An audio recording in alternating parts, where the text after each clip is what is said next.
Ready আছে, হ্যাঁ মানে চলছে।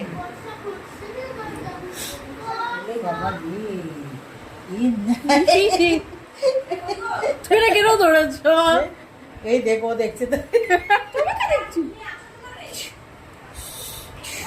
এই যে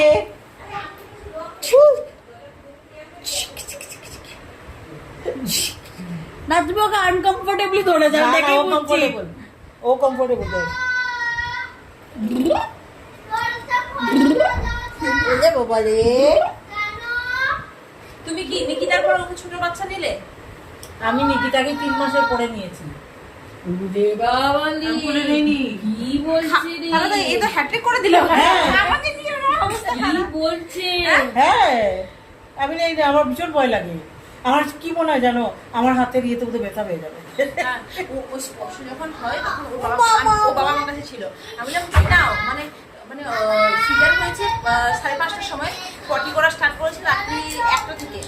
তখন আমি উঠে পড়েছি, বুঝতে পারছো? হ্যাঁ, ওরকম উঠে পড়ি। ডক্টর দেখে অবাক হয়ে গেছে, কি করবো, ও নিতে পারছে না। কিন্তু এই সময় কি একদম এক্সপার্ট, সেকেন্ড বেবি তো এক্সপার্ট হয়ে গেছে। হ্যাঁ, বলছি বলবে গলে গেল এই করে স্পর্শ সময় বলছে আমি কিরকম নেবো। এই আমার এই এরকম ঘাট ধরে রেখেছে, এরকম এই ধরো এই ঘাট নেমে পড়েছিলাম।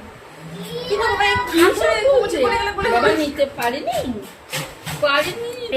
বুকে পেরেছে, এক্সপার্ট বুকে পেরেছে তো। এ কি হয়েছে? স্পর্শ দরজা খুলতে পারছে না।